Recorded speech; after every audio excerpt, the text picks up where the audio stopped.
Hi there, and welcome to my channel. I'm Dr. Brooks, a certified master life coach, transformational speaker, and author, dedicated to helping you overcome adversity and step into the best version of yourself. Here on this channel, I focus on resilience, personal growth, and practical strategies to help you thrive in every area of your life. Today, we're diving into an important and often overlooked topic: mental health and self sabotage. So many of us have goals, dreams, and aspirations, yet sometimes we find ourselves standing in our own way. Whether it's through procrastination, negative self talk, or fear of failure, self sabotage can keep us stuck and hinder our progress in life. But what do we do about it? What's the connection between our mental health and these self defeating behaviors? And more importantly, how can we break the cycle? To help us unpack this topic, my guest today is Charlotte Jones. Charlotte is a dedicated and accomplished mental health professional with over 22 years of experience in the field. Charlotte is the executive director and lead clinical therapist at Cultivating Minds Counseling Group. Charlotte has a passion for helping others thrive, and she will shed light on the root causes of self sabotage, how it impacts our mental health, and share practical tools to help us overcome it. So go ahead, grab your notebook, settle in, and let's explore how to move past self sabotage and into the life we were meant to live. Help me welcome Miss Charlotte Jones. Thank you. Hi, Charlotte. Thank you so much for joining me today. I am so excited to have you. How are you doing today? I am excited to be here and I'm blessed. I won't complain. Okay. So could you just let people know a little bit about yourself and what it is that you actually do? Okay. My name is Charlotte Jones, of course. I am a clinical therapist. I've been in the mental health field for over 22 years. First started off with kids, adolescents, and worked my way all the way up. Um, my what can I say about that? My weak area is working with kids. So I had to get away from there because I was bringing that work home with me, and that is not a good thing. So I do work with adults now. I did work with geriatrics before, but you know how you feel like they're elderly and you got to. I could not. That was another one. I felt so bad. So I do enjoy working with adults. I work in one of the largest psych hospitals in the state of Alabama since the downsizing of Bryce. So yeah, that's about it for us with me. Listen, you do a lot in the community. So again, welcome. I'm so excited about this topic because I think a lot of the times when we find ourselves stuck or when we find ourselves constantly beating ourselves up, we have no idea that that is kind of attached to our mental health and how we see ourselves. And so I think that this conversation is going to be really important. So as we dive in, can you just tell us what are some common mental health challenges that can lead to self sabotaging behaviors? Oh, common challenges be like in relationships.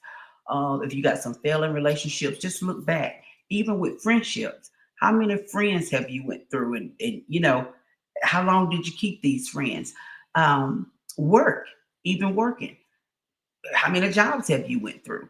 So we just the fear of success most of the time is a problem. Perfectionism, procrastination, those are some things um, that we don't even realize that plays a part in self-sabotage. Listen, I am so glad you brought up relationships because I don't think we even consider relationships when it comes to self sabotaging. But it can interfere in our relationships, Mhm. especially if we don't trust people, or if maybe in the past, people have done things to us, or even if we don't know how to be in a relationship. Unfortunately, for a lot of adults, they lack communication skills. Mhm. And so a lot of the times when we're in these relationships, and then if we're unconsciously, like unconsciously telling ourselves that it's not going to work, or, I can't trust them, then I can definitely see how self-sabotaging can play a role. So I'm Mhm. so thankful that you said relationships because I personally wouldn't have thought about those external relationships. I most of the time think about it when you're talking about yourself and you're, dealing with procrastination, or if you have that negative self-talk, or even if you have a fear of failure or success, but I didn't really look at it in the workplace or in those personal relationships. So yeah, that can be damning. Um, Mhm. Will. So thank you for bringing that up. Yes, When ma'am. we're talking about mental health and self-sabotage, how can someone recognize when their actions are driven by, self-sabotage rather than external circumstances?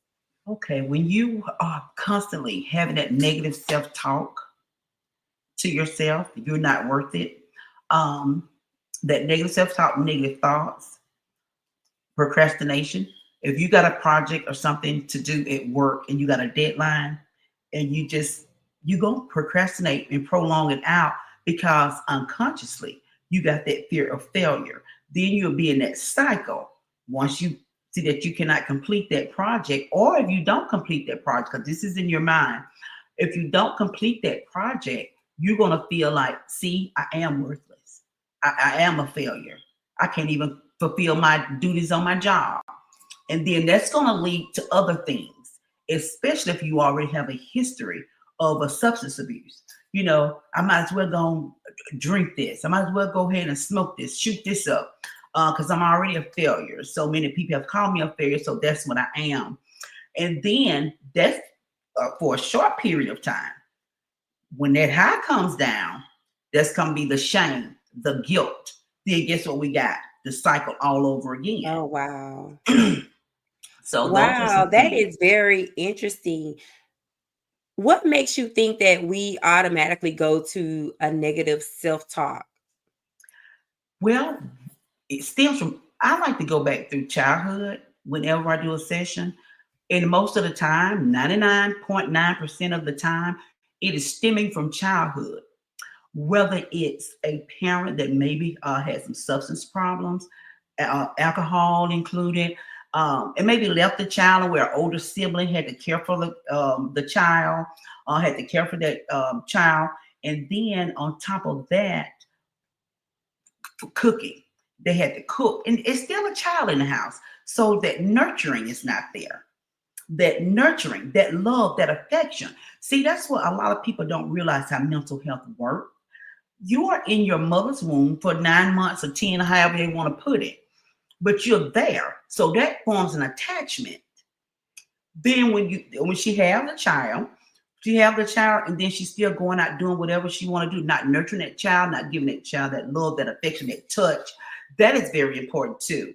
So when that does not happen, and you got the big sister or the big brother over here cooking, getting you off to school, trying to get your clothes ready for school, no adult supervision, that's going to cause havoc in that person's life. Because then that's when we stuck in a relationship, through many relationships, looking for love in all the wrong places. Because there's a void there that needs to be filled. Unconsciously, you trying to fill that void. But that's that little girl, that inner child, seeking and need that validation, and they'll do anything to get it unconsciously. Not just go out, I'm looking for validation, no, but just through that relation. But it all stemmed from back uh, as a child coming up. You didn't have that. And then, that's when people become that yes person, People people pleasing. pleasing, things like that. But you know why? The thing is, they do that to keep people around because my mother wasn't around, my father wasn't around. They're not just thinking this. This is just in the conscious mind, and unconsciously they would do that people pleasing. Plate could be full. They would still take on those tasks, trying to help this person, do this with that person, whatever, knowing they could be dog tired from work. But hey, somebody call and say, "Would you keep the children?" Yes, I will. You already about to fall over sleep. But just to keep that person around, just to keep a friend, you will say yes to everything, just a people pleaser. Now you see how all of that intertwines. Wow, and people pleasing is not good because sometimes too people please so that they don't have to face their own situations, their own growth, their Mm-hmm. own, development. So sometimes Mm-hmm. people keep themselves busy with other people business so that they don't have to face reality. That is exactly right and exactly true. Yeah, I'd rather divert my attention over here to you and see to your needs But deep down inside, I know I got some needs that need to be filled as well. But I don't want to focus on that because it's hard for me to focus on that. See, it goes back to that child, hurt, pain, sad, ashamed. And that's why we got to be familiar with our emotions as well. So it goes back to that. And guess what? I don't want to even go back through that. So I just focus on you and do whatever you That need. is so good. So when you work with a client, what techniques would you use? Because sometimes if we experience something in childhood, we suppress it to the Mhm. point to where it's no longer a reality for us. And so it's kind of hard sometimes to kind of face that. So what techniques would you even use in a therapy session to kind of help someone realize that their childhood is playing a role in how they behave today? Wow, that is a good question. So the technique I would use is cognitive, and it's my theoretical orientation as well. It's cognitive behavior therapy. Some people know it as CBT, but it's the cognitive behavior therapy, and it's restructuring your thought patterns, restructuring your, what are you telling yourself? Now let's replace it with this. But once again, when you start CBT, we need to go all the way back to childhood at that time and then bring you up to the age you are today. So I want to hear from the child, not the adult sitting in front of me. I want to hear from that child because that's who's hurting. That's who's hurting. That's who's sabotaging. But the adult don't want to face the pain over again. So they just stuff all those emotions inside. And that's how the cycle, once again, continue to repeat itself.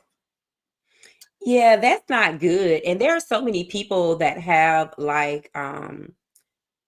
they have a thought of therapy as if therapy is weak, or if I go to therapy I'm weak, or if I go to therapy then that means that I can no longer maybe think for myself. So what do you say for people that have this negative connotation around therapy?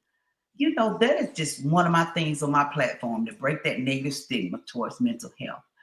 What I would say is that that's okay because I grew up the same way. My parents saying, "Oh, they just crazy talking to themselves." But in reality, it's education. Wasn't nobody educated on that? And that's what I like to bring to the table is to educate the community. What is it? No, they're not just crazy. I hate when someone say that's crazy because 9 times out of 10 they can't even tell you the definition of crazy. So it is not that, but it was the way we was brought up. And those are core beliefs. Same thing they deal with the self-sabotaging. Different core beliefs. I'm believing I'm not worth it, and it goes on and on and on. But that's what I would tell people. It's just like having a conversation. Just like you and I. We having a conversation. It's talk therapy. It's not lay down on the couch and da da da. It's not none of that. It's not. I'm going to put tranquilizers all over your head. It's not. It's conversation, but it's an educated conversation, a well needed conversation where we're going to look and get to the root of the problem. By let's get to this childhood that needs to be handled.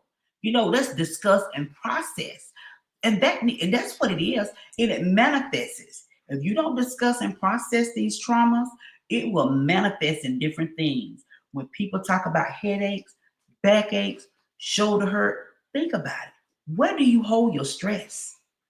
Those are things, and that's how it manifests. And people don't realize how mental health plays a big part in your everyday life. In your everyday life. And I wanted to say this too. Another one that is good, a technique, a skill to use is DBT. Have you heard of that? Dialectical behavior therapy. And that practices a lot of mindfulness, self-soothing, self-soothing, giving yourself grace. Because these things wasn't your fault, but so many chaotic things has happened to you and you feel not worthy. Your confidence is low, self-esteem is low because of what has happened in the past. And that too continues that negative cycle of self-sabotage.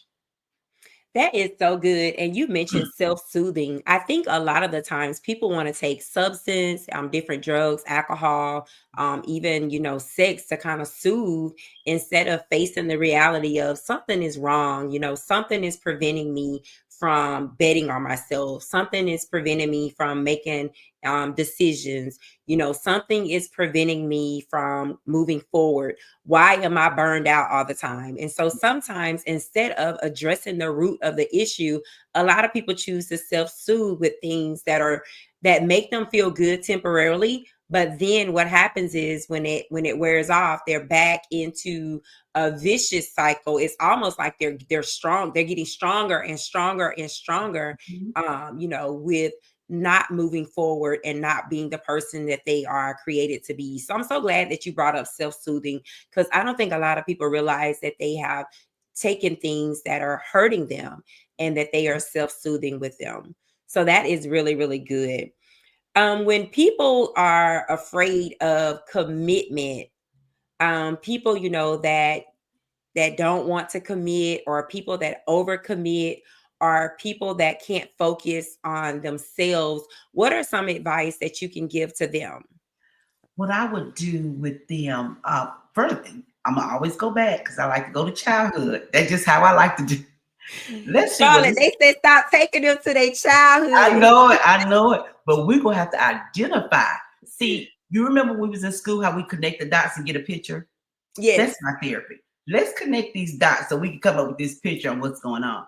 When a person better understands what has happened and how it's playing a part in their life, they more likely they can fix it.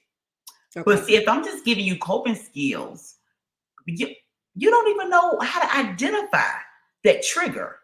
You know what triggers me to go into this self-sabotaging mode. So that's why I say I like to go back to childhood. I do. I like to go back to childhood. Now, some of the things that can be done is like practicing self-compassion. You know, Okay. self-compassion, even if it's just journaling, because that's a nurturing a technique as well. Um, and I like affirmations, just Affirmations are good. reiterating, reaffirming who you are, whose you are, what caliber of a person you are. You are not, you are not what was said to you as a child. You are not what was said to you, because those people have like iffy relationships too, what prone to be in a domestic violent relationship. Because guess what? I got to do whatever I need to do to keep this person around. So just showing who you are, that you're worth more than that. You don't belong on a sales rack. Pay full price for me. You got to know that self-worth. So it will be skills like that to increase that self-worth, self-esteem, and affirmations are very good for that. Relaxation techniques. I know a lot of people like to go to deep breathing, but I like to do the guided meditation. Just sit there and do a whole full body scan. So things like that will be very good. Even if it was going out and taking a 10-minute walk, that's fine. Just get out there, enjoy some sun, set that circadian rhythm back. Just give you that balance. While we look for that pH balance, that gives you that balance. That's So things really, like really that. good. That's so good. And now, in today's time, a lot of people have self-diagnosed themselves with things like OCD, or they'll say I'm ADHD, or all of these things, or they'll say I'm a perfectionist. And a lot of people don't realize that you are actually setting unrealistic standards for yourself, and you're Mhm. avoiding action. And that also can be tied to fear of failure. So can you just kind of talk about, when people want to be perfect, or if they feel like the moment has to be perfect, in order for them to act? And I don't think they realize that that is a self-sabotaging behavior. Mhm.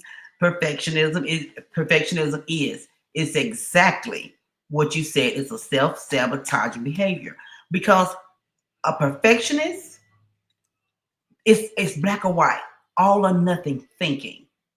But then two, you can relate that back to, was the children ever compared? Was one grade better than the other? And then of course they're gonna always want to do better, better, better, better. And unconsciously, and that's just what they look after and fish after and go for.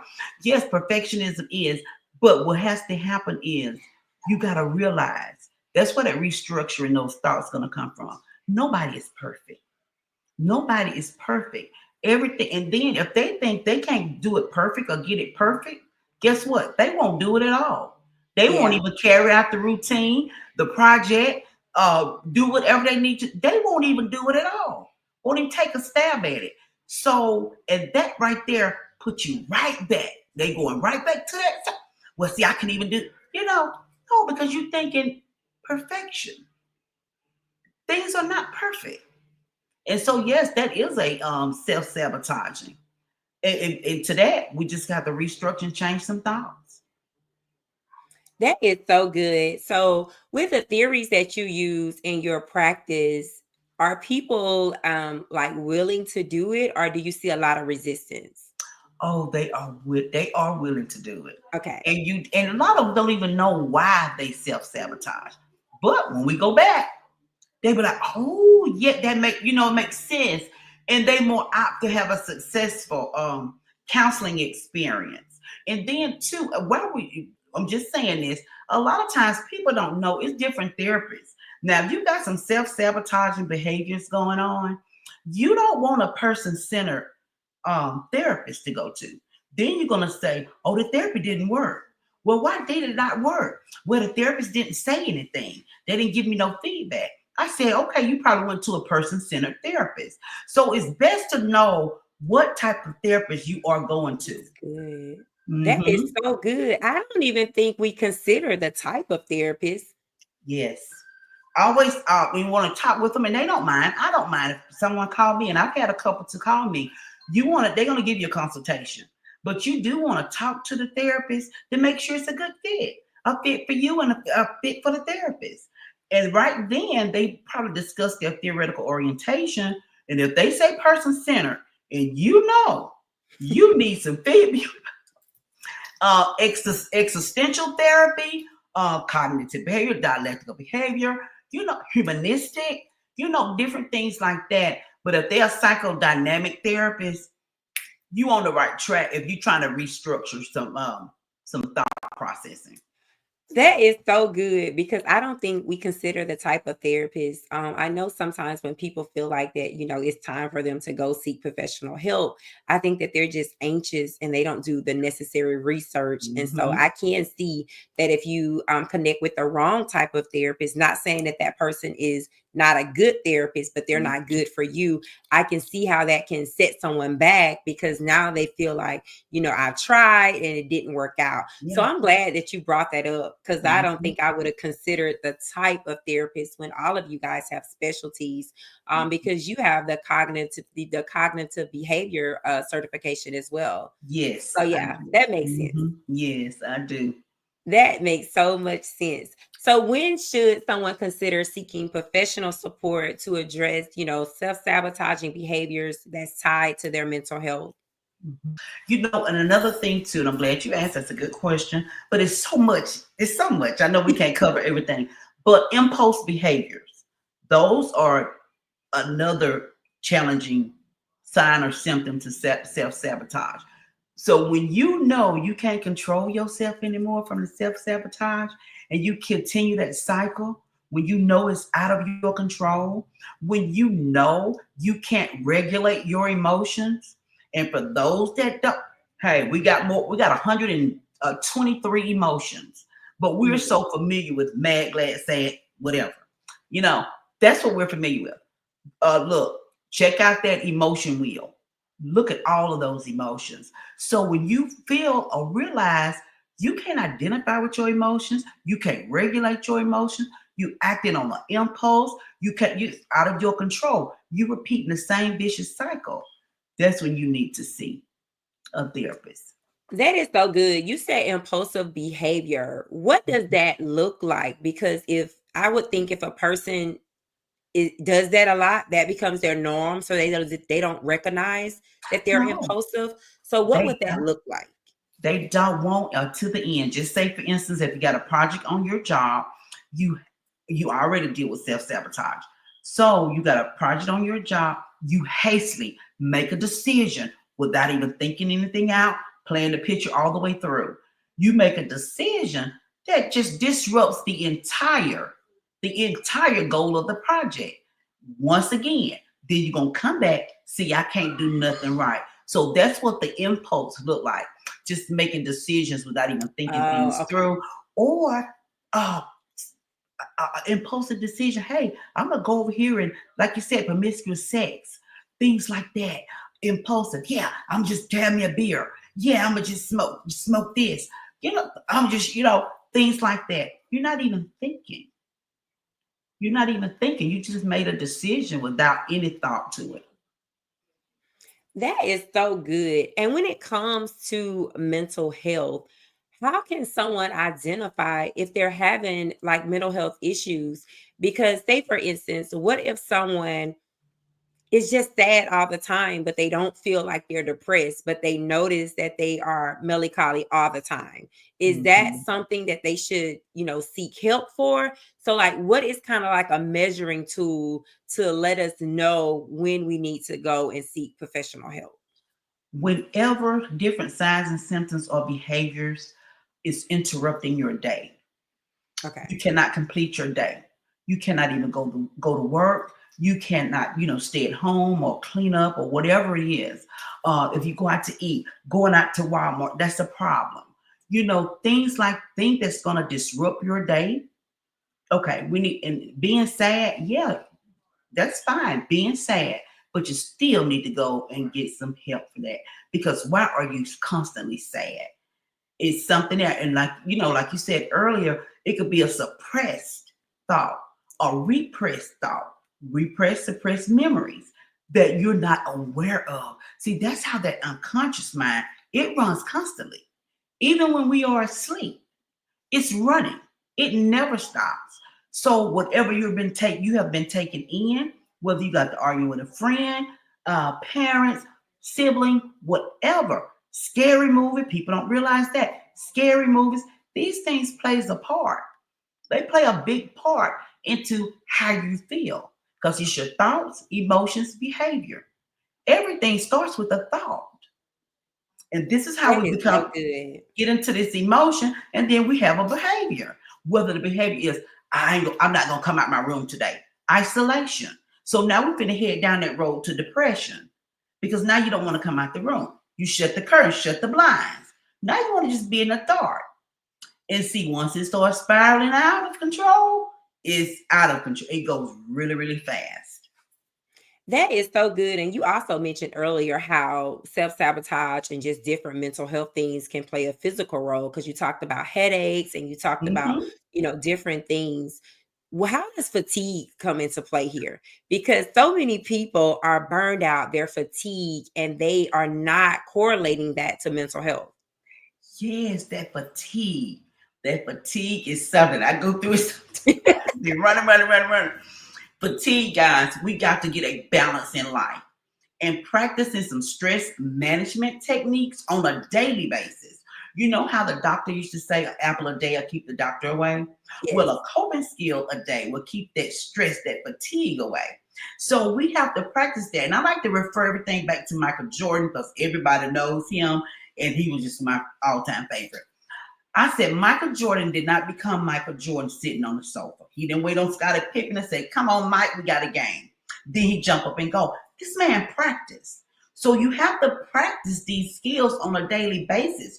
So when game day come for you, or when depression show up for you, fatigueness show up for you, you're ready. And another thing that plays into our fatigueness is that what we're putting in our body, the eating. Sugar is not good and it causes depression. So you got to see what you feed in that temple as well. And that's going to play a big part into the fatigue. That is so good. Listen, so I am so excited because I don't think we realize how, diet, exercise, making sure we get Hmm. good rest, making sure that we have, peace in our homes, on our jobs. And I don't think people realize that how that all plays a role in just being healthy and a healthy lifestyle. So, what can you say to those people that are in a work environment that is not healthy for them. They're not happy there, but for some reason they're holding on to it and they don't want to let it go because they may feel like they wouldn't be able to survive somewhere else or they wouldn't be able to get another job. What would you say to those people that have talked themselves out of being happy in their place of employment? And that's good. That work-life balance. We all seeking that. And for a person that's you don't like the job, write down the strength to the job, write down the weaknesses, and see where would you like to go. See that right there too can end back up at self-sabotage. You know this is not good for you, but you're sticking to it because you procrastinate to go get another job because of fear of failure. You fearing unconsciously that you may fail on this new job. So you get out of the comfort zone. You in that thing where you're comfortable right there, even Yeah. though you may be going through per HEW hockey stick on the job. But guess what? I know this. I done been through that before, chaos before. I know this. I'm familiar with this. But you just don't know being over here would be better. But you don't want to take that chance. So you just got to write down your strengths. And once again, that right there needs to work with a therapist. So you can see and reconstruct some thoughts. What's so rational and irrational? You know, what's better for me? So you I'm just so gotta glad that you said that because I remember, like, even when I was a child, when you talked about therapists and you talked about psychologists and things of that nature, it was typically for people that had a diagnosis of, like, schizophrenia, bipolar disorder, different mental health disorders. And so I think that's where the stigma kind of came into play when it comes to therapy.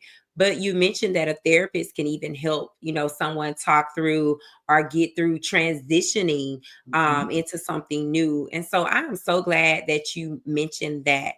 So, do you have any final thoughts that you want to leave with the audience today? Well, even if you think you don't need a therapist, go talk to one anyway. You may find out something. Talk to one anyway. I'm on my way. I'm on my way to finding me one. I'm not going to tell them I'm a therapist. I'm just going to go because I want to be well rounded, whether it's Yes. spiritually, mentally, work life balance. I want it all because I know I deserve it all. You just got to have that mindset. And I just want to make sure, what is something in there clogging me or clogging me up? I just want to make sure I'm releasing everything. I listen to a lot of stories every day. I have a lot in me. I Mhm. will take to my grave a lot of stories. However, them things got to be released. Not that I'm gonna get in there and tell you a story, but decompress Yeah. me with some stress. So myself, feel like, okay, I'm gonna go to a therapist because I don't want to just be all stressed down or burn out because I do love what I do. Yeah, that definitely makes sense. I'm constantly always praying for therapists and counselors because that's a lot to take in. And Mhm. you have to have that balance to not carry those burdens because I can imagine some of the stuff can be a lot. And so I'm glad that you said that. And so if someone wanted to work with you or if someone wanted to follow you on social media or get in touch with you, how would they reach out to you? They can reach out. First, you can put me in Google. I will pop up. My website is www. The three W's. cultivatingmindscounseling.com. I'm on all the social medias as Cultivating Minds Counseling or Cultivating Minds Counseling Group. If it don't come Okay. up with counseling, it'll be group.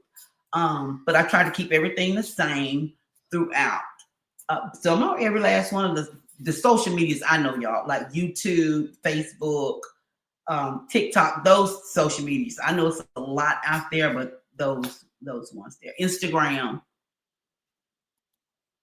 So listen, y'all make sure that y'all get in contact with Miss Charlotte. She is an amazing clinical therapist. And if you are looking for someone that is going to collaborate with you to help you get through the self-sabotaging, to help you get through any other mental health issues that you may be facing, make sure that you connect with her. If you are not in her city, she can definitely do some virtual sessions with you And so, again, Charlotte, thank you so much for joining me. I just wanted to have this conversation because I don't think a lot of people realize that we self-sabotage ourselves, even with Mhm. those, those things that where we try to talk ourselves out of it. Well, I want to go for the promotion, but I don't want them to overwork me. Okay, but you're already overworked. I Mhm. want to go for the promotion, but I don't want them to take advantage of me. Mhm. They're already taking advantage of you. And so when you say things like that, essentially what you're saying is, I don't think I'm good enough for this promotion. Mhm. I don't think that I'm good enough to handle the responsibility with the title and the pay, but you're already doing it. Doing it. Minus the title and minus the pay. So it Mhm. is so important that we are cognizant of the things that we say and the things that we do, the actions that we take to talk ourselves out of, just moving up in life, moving up in our profession, in our personal life, whatever the situation is. So I hope that everyone that is listening to this conversation, I hope that you guys wrote some things down. I hope that you got some key takeaways. Again, some of the behaviors with self-sabotage is going to be procrastination. It's going to be delaying, those important tasks or making decisions. We talked about negative self-talk, doubting your abilities, undermining your confidence, that inner dialogue that is keeping you from being the best version of yourself. We talked about fear of failure or success. Sometimes you may not want to succeed. You could be the first in your family to do it. You could have a lot of people depending on you. And so sometimes you'll be complacent in where you are simply because you don't want to let anyone down. That is a sign of self sabotage. Yes. We also talked about overcommitment. You have a lot on your plate. You're trying to, do everything else for everyone else so that you won't have to face the music when it comes to your own life.